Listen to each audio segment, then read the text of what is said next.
Welcome to The Mothers, a podcast that centers the voices of women from across America whose children were killed by police. I'm independent journalist Georgia Ford. And I'm Nico Georgiadis of Unicorn Riot. During this episode, we hear from Hope Coleman. Her son, Terrence Coleman, was fatally shot by Boston police officer Garrett Boyle at his mom's apartment. In many ways, Hope's story is similar to the story that Toni Biegert told us of her son in episode 5 of this podcast series. My son's name was Terrence Coleman. He was 31. He had schizophrenic paranoia. He sat outside for almost 3 days on October 30th, 2016. He sells CDs and DVDs and stayed at the steps around the house. At this time, he needed to be seen by the doctor. I called the doctor on call at the South End Clinic in Boston, Mass. The therapist said, call the ambulance and take him to Tufts University, where he was diagnosed for schizophrenic paranoia, like maybe 12 or 13 years ago. So this night, where Terrence sat outside, I called for the ambulance. The police came. I said, I didn't call for the police. I called for the ambulance. My son don't need to see you all. Well, we'll give it a try. I said, no, you won't. Yeah, this unfortunately is another incredibly sad story of a mother seeking assistance for her son. And the police ended up killing him. So at this point, Hope said that she made that separation for the officers from initially speaking with her son to allow time for EMS to show up. Because again, she didn't call for the police, she called for emergency medical services. Yeah, and then she explains how the incident unfolded, how she was a witness to what happened to her son, and how her family was treated afterwards. So 7 minutes or 5 minutes later, the EMS drove up. I'm double parked in front of my house. The police truck was parked behind mine. The ambulance guy gets out and says, where's your son? At this time, my son went in the house, and the EMS, I brought him inside the house. He was down the hall, sitting in his room. He asked him, Terrence, can you come out in the hallway? Quietly, my son walked out in the hallway. Meanwhile, the other EMS is by my table. I have a glass table. He's standing by the table. There's a light knife on the floor, a little small knife on the floor. And so he sees it. So I tell him where to take my son to the hospital. Which hospital? I told him to send my son. I shut the door after the EMS left. All this happened in the hallway. My hallway is small. My son standing next to me, the two EMS standing in front of us. The door from coming into my apartment, the hallway door was cracked a little way. You can see the police lights flash, the blue lights. My son didn't need to see the blue lights. The EMS said, okay, you're going to go to the doctor. My son said, no, I don't want to go. I said, Terrence, let's just go get checked out because you have asthma. I want you to get cold. So he said, I don't want to go. So the EMS said, you're going to go. Meanwhile, the EMS is walking up towards him. So my son turns, and he said, you're going to go now. And he raised that voice, now. That's when the two cops that was out there from the beginning when I called for the ambulance, the same two cops, was on the steps, but they pushed the door open, came in and knocked me and my son down. I was knocked down next to my son. I'm screaming and yelling, what part of the body you shoot my son? The detective come in the hallway, got in my face and said, get out, get out. I said no, over and over. What part of the body you shoot my son? He said, get out, get out. I wind up in the street next to my truck screaming. I'm the only one out there screaming, and the police, there's a whole street just full of police cars. My grandbaby came up, opened up the door. She seen when my son's eyes went in the back of his head. She shut the door, went back downstairs. I'm screaming and screaming. My other granddaughter, she come upstairs, open the door, and she sees my son handcuffed. My grandson, David, he was downstairs in the basement when all this happened. All 5 of them was. I have 5 grandkids. He took the 5-year-old, his youngest sister, and I believe he was 14, put a blanket over her, and when they heard the 2 gunshots, he took a blanket and put it over his sister and covered her up and went behind the couch. My other grandbabies are yelling out the window. Meanwhile, the police went in there and told them, don't say nothing when you go outside. Don't say a word. I saw my kids coming outside the house, all 5 of them. And I'm yelling, where you taking my grandbabies? And he says, tell the parents to come get them at the headquarters. I'm screaming and screaming because they're already traumatized and heard the shots. I needed my grandbabies at that point. Meanwhile, my husband's still in the basement. The 2 officers didn't know that he was still there. My husband told me that they said, we did a good job. We ain't got to worry about him no more. We did a good job. We ain't got to worry about him no more. We finally got him out the way. Say 412. Say 412. Say 412.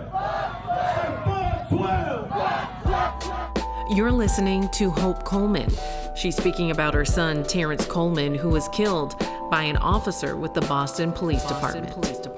Next, Hope talks about rushing to the hospital after Terrence was shot, how she heard from the doctors that her son was killed, how authorities then told the story, and then the impacts that traumatization had on her family. I went to the hospital. I rushed to the hospital. I had said my son was shot by police. Where's my son at? They told me to come in the room. I go in the room. The 2 doctors said, I'm sorry. He didn't make it. He was shot in the groin and abdomen. I just ran out, screamed. Meanwhile, the police are in the ER, supposed to be seen because they were injured or whatever, saying my son was swinging the knife back and forth in the hallway, which is a lie. Then later on that night, the commissioner gets in front of my house when I was gone to my niece's house and said, the mother's a liar. She wasn't there at all. I was there. He wasn't there. And my son didn't have a knife or anything. My son has his bag of CDs. My son has no record, had nothing. He don't swear at anything. That was my child. It took my child away from me. The year 17, my husband passed, and I said, I'm going to make sure everything that he said to me is what I'm going to repeat. Because he's here with me now, him and my son. My grandbaby's traumatized. My youngest granddaughter, Taylor, she went to school, told the story. She had to walk in blood. I have twin girls. They don't even want to look at an officer. They know it. They all do the same thing. They all stick up for one another. The EMS stick up for one another. And the point is, stop damn lying and put yourself in my place. Speak the truth. Speak the truth. You're listening to Hope Coleman, in episode 8 of the Mothers podcast presented by Unicorn Riot, featuring hosts myself, Georgia Ford, and Nico Georgiadis. Music in this episode by DJ Skiz, raps by MC Longshot, recording by Malcolm Wells, and post-production by Different Worlds Music Group. Thank you for tuning in to this episode. Hope, she lives in the south end of Boston, and Dan Fight, a pretty incredible journalist with me at Unicorn Riot, visited Hope in her apartment. During his visit, he was able to see a lot of the art that Hope has then put her life into. He was able to see the CDs and the DVDs that her son used to sell. He was able to see basically how Hope was living and how she was remembering her son every day and how she needed to sort of channel some of this pain that she has into art. He also heard from Hope during this time, and Hope then talked about more of the issues of the handling of the mental crisis. Yeah. And how, as we've talked about in these episodes continuously, there needs to be a different response possibly than the way the police then respond to a crisis. They don't come in a de-escalatory stance, and a lot of times, as we've talked about even on episode 7, mental illness plays a part in 1/4 of the police killings.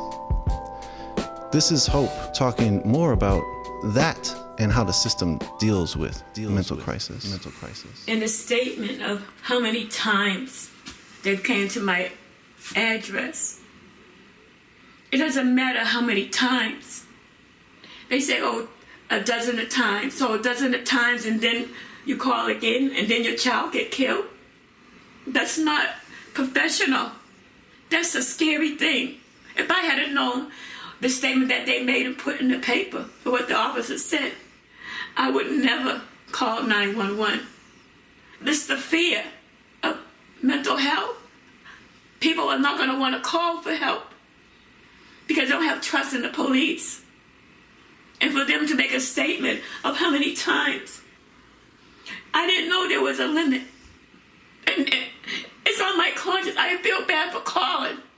I feel bad being a mother calling for help. There's no respect. There's nothing. That's how I feel. Because they failed my son. They killed my son instead of helping my son.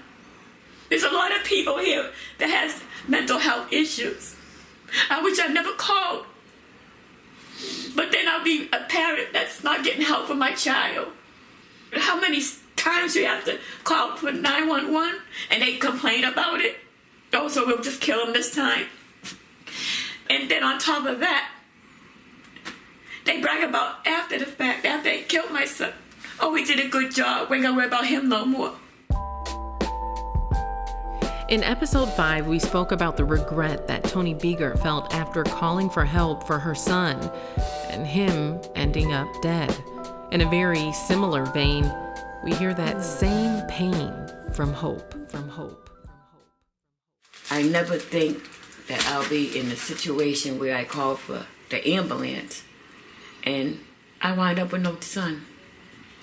I regret the fact, but I was doing what a mother's supposed to do to help her child. I didn't call for the police, but they still came first. But, you know, I'm just fighting for justice. I'm going to keep on fighting. I don't care how long it takes, because I now, as a parent, fight for other people with mental health. When I get a chance, I go to the cemetery and visit him and his father. He should have been burying me. I'm suffering because I wish I never called 911. I call that number and I have no son, but he's here in my spirit. He's telling me to keep fighting. And that's what I always will do, fight for him and everyone else that's suffering. A gun shouldn't even been involved. A taser. But I'm the witness to my son. If I wasn't there, I still wouldn't believe the police. So you hear Hope speaking about fighting for justice through the pain and trying to create better policies when handling mental crisis, sort of the same that Toni Biegert was trying to do. And she also mentions how Kim Handy Jones has really, really helped her. Yeah, I mean, when we met Hope, it was at a banquet that was put on by Kim Handy. And I just remember Hope sharing with us how much it meant to her to have this sisterhood and to have this community of other mothers who, you know, while everyone's situation is different, they're all grieving the loss of their child. Yeah, and you could tell Hope's pain was a little bit more introverted as well. And even the way she spoke about the trauma that she felt from that day, the trauma that her grandkids then felt, how she then felt after her husband died, and how she was sort of just now all alone trying to fight this battle herself. Yeah. But this community of grieving mothers, sisterhood, this was able to allow her to keep afloat. Right. And we've seen her multiple times now come across the Twin Cities area for other different marches, for the Mother's March, for the banquets that you bring up. And it seems to me that this support group is an incredible feature in her life. Yeah. Because as we talk about and as we feature in this whole podcast series, these moms are dealing with all this trauma, all this pain, and then they're able to actually support each other and create something better out of that. Maybe it's not better, but it's something to deal with in a more positive light. Right. Well, to have support, to have community. And what's crazy to me is here we have Hope from Boston. Yeah. You have Toni from Wisconsin. Green Bay. All these mothers from Minnesota. You know, it doesn't matter the state or the city, the parallels in their stories, right? And the only way we would be able to draw these parallels is by having conversations with these women. And for us, going to the banquet where we met Hope and where we met a lot of the mothers, we not only saw this community, but we were able to see that this isn't an isolated problem. This isn't isolated to the Boston Police Department, like in Hope's case. This isn't isolated to the Green Bay Police Department. These experiences of children being killed by police, right? In some cases, responding to a mental health crisis, then the role the media plays. Yeah. They feel like their child's been demonized. And then the lack of accountability in the criminal justice system. Usually, the officers are not convicted. Yeah, and as was in this case. Yeah. Yeah. So it's just, to me, what I hope for those of you who are listening and have been following along, I hope you start to see, many of our episodes are not based on high-profile cases. True. But that you hear from the mothers who first-handedly are having these traumatic experiences after their child is killed by police. And so many of them are saying the same things. And so this isn't an isolated issue. This is a systemic issue. Yeah, and in this case, a lot of times it just continues to go back to what could be a possible alternative. There is in Brooklyn Center, after Daunte Wright was killed by Kim Potter, there was a quick action to include Kobe Heisler, who was also killed by Brooklyn Center Police a couple years back, who had autism, to include both of them on a new sort of policy change for public safety in the city of Brooklyn Center. And that was able to happen pretty quickly, to where they're trying to get responders now that aren't the police to come to medical needs.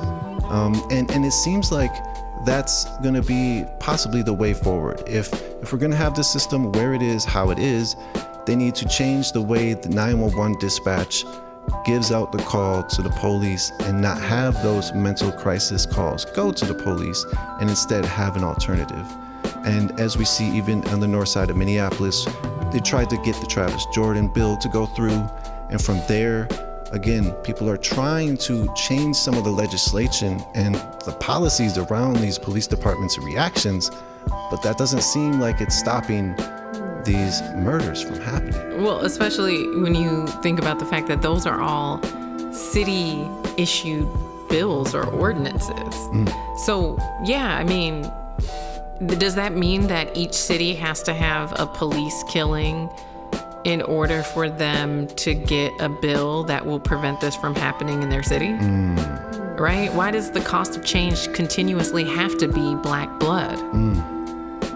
Why can't the police department in Indianapolis look at what happened in Boston and say, oh my God, let's get some legislation? Why can't, on a federal level, the presidential office look at what happened in Boston and say, we don't want that to happen again? We want to make sure that people who are suffering with mental health issues are protected and that they get the help that they need when their loved ones call the police.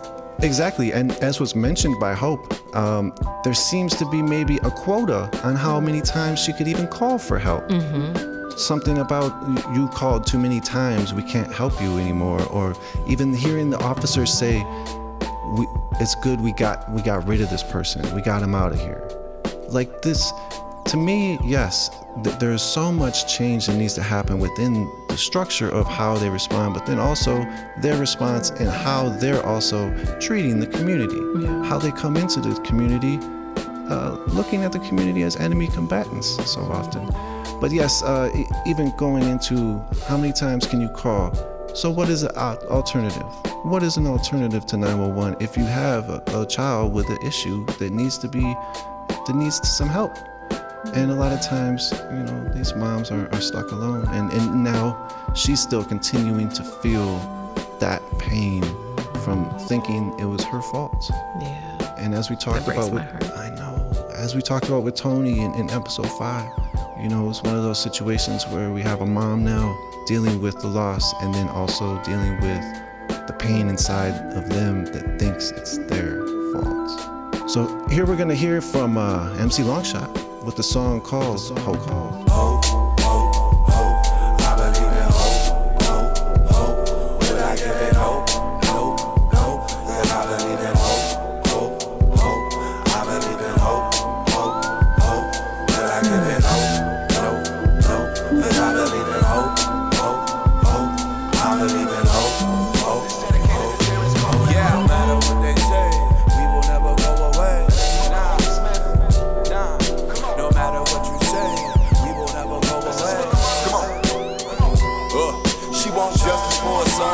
Only 31, Terrence Coleman got assassinated by a cop's gun. It ain't no joke when you kill a mother's kid without a bid or even getting fired, denying the facts of what they is. Who should we trust when it's just us against the whole system? We never get to say goodbye, we just get to really miss them, never kiss them or hug them again. We losing men, women and children, but never hope. That's how we'll win. Shattered dreams getting picked up by parents trying to preserve. All hope ever wanted was for Terrence to be heard. Through his music or his hustle, we all mentally struggle, but that don't mean we should be murdered amidst the tussle. Flex your muscle of compassion, asking instead of bashing. I'm supposed to feel protected when violence is your reaction. These families out here hurt, or you going home to yours without ever giving a care. How a community's torn, it's up to us to fix it. Yeah, Mr. and Mrs. Cause united they can't beat us, defeat us, or even diss us. So clearly get the picture, will we ever give up? No, just ask us, she'll tell you. That's why mama named the Hope.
Thanks for listening to episode 8 of the Mothers Podcast.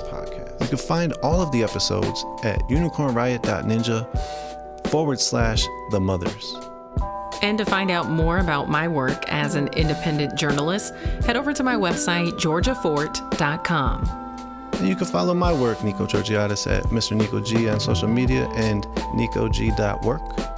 Audio recording and engineering by Malcolm Wells. You can find my work at stonywells.com and at stonywells on social media, STONYWELLZ. What up, this is Longshot, and I provided the raps for the Mothers Podcast. You can support me and my work at mclongshot.com. Peace. My name is Tariq Thornton. I help edit and produce along with DJ Skiz for Different Worlds Music Group. Peace. My name is DJ Skiz. I made all the beats, as well as did the mixing and editing of the Mothers Podcast. You can check me out on social media at DJ Skiz, DJSKIZZ, or at DJSkizBeats.com. You could also follow Unicorn Riot across social media platforms and find our work at unicornriot.ninja. Unicorn Riot is a 501c3 educational nonprofit media organization dedicated to engaging and amplifying the stories of social and environmental struggles from the ground up.